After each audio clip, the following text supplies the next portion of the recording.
कि दुनिया की कई सभ्यताओं में महान विचारकों और दार्शनिकों ने जन्म लिया। मानवता के आदर्श भी अलग अलग परिभाषाओं में घड़े गए, लेकिन जब सवाल सत्ता और शक्ति का आया, कई शासकों ने आदर्शों और मूल्यों को किनारे कर दिया। इससे विचार और व्यवस्था में एक खाई पैदा होती चली गई। लेकिन भारत में सम्राट संप्रति जैसे शासक हुए, जिन्होंने सत्ता को सेवा और साधना मानकर काम किया। जहां एक और कुछ शासकों ने हिंसा को हथियार बनाकर शासन किया, वही सम्राट संप्रति ने सिंहासन पर बैठकर अहिंसा का विस्तार किया। उन्होंने सत्य, अस्तेय और अपरिग्रह का प्रचार प्रसार किया। इतनी निष्पृहता से, इतने निस्वार्थ भाव से शासन को सेवा का माध्यम मानकर जीवन जीना, ये सीख हमें भारत के अतीत से ही मिलती है। इसी अतीत को हम इस म्यूजियम में सहेज रहे हैं।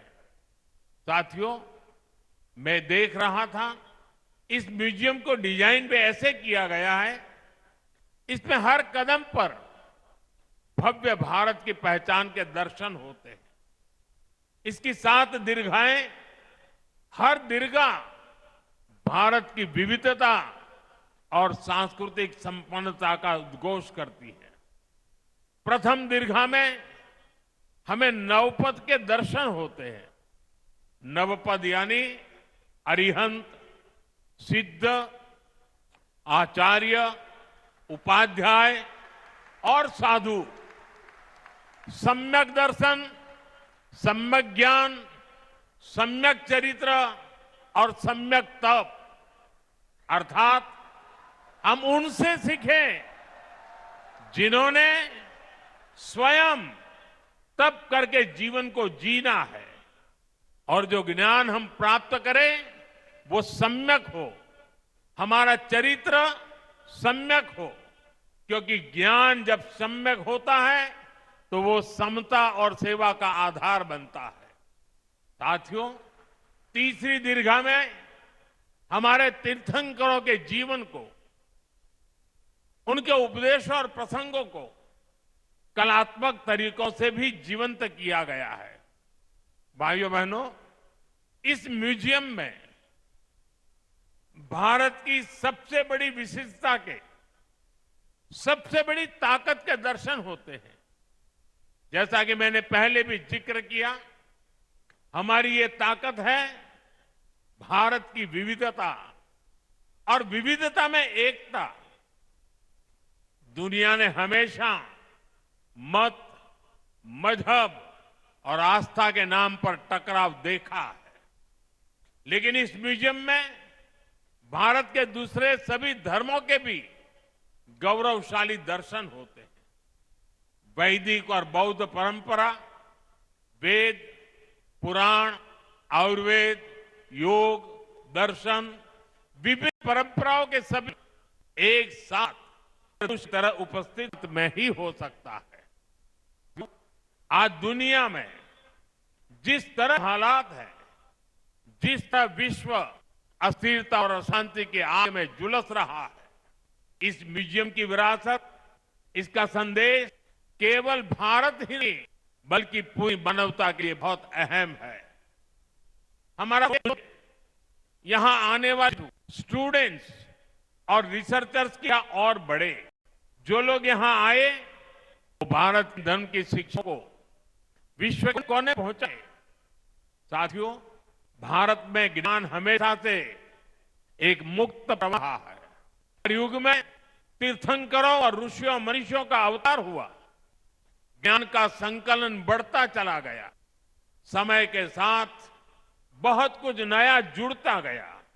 आप कल्पना करिए, एक समय तक्षशिला, नालंदा जैसे विश्वविद्यालय लाखों ग्रंथों और पांडुलिपियों से भरे होते, लेकिन विदेशी आक्रमणकारियों ने मजहबी संकीर्णता में ज्ञान को भी अपना उन्हें जला दिया।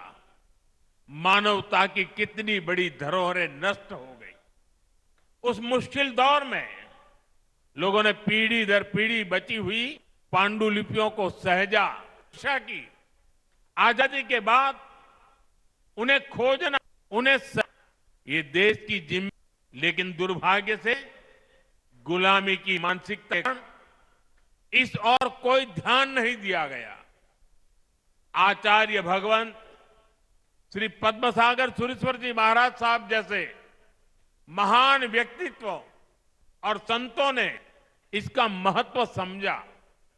उन्होंने अपना पूरा जीवन इसके लिए समर्पित किया। जीवन के 60 साल गांव गांव, शहर शहर, देश के कोने कोने से उन्हें मैन्युस्क्रिप्ट को खोज, ऐसी 3 लाख ताड़पत्र, भोजपत्र गीत, सैकड़ों साल पुराना वो ज्ञान आज कोबा में सुरक्षित और संकलित हुआ है। ये भारत के अतीत की, वर्तमान की और हमारे भविष्य की बहुत बड़ी, पुरानी सरकारों ने उपेक्षा करके की, आज का ज्ञान भारतम में किया है। इस काम में हम टेक्नोलॉजी का इस्तेमाल करते हैं। इस मिशन तक पांडुलिपियों का डिजिटाइजेशन किया जा रहा है, उनका वैज्ञानिक तरीके से संरक्षण हो रहा है। स्कैनिंग, केमिकल ट्रीटमेंट और डिजिटल संग्रह जैसे सभी प्रयास इस दिशा में हो रहे हैं। इसी रविवार को मन की बात में मैंने विस्तार से जिक्र किया है कि कैसे इस दिशा में एक सर्वे भी शुरू किया गया है। इसमें देश भर से लोग अपने पास संरक्षित पांडुलिपियों को अपलोड कर रहे हैं।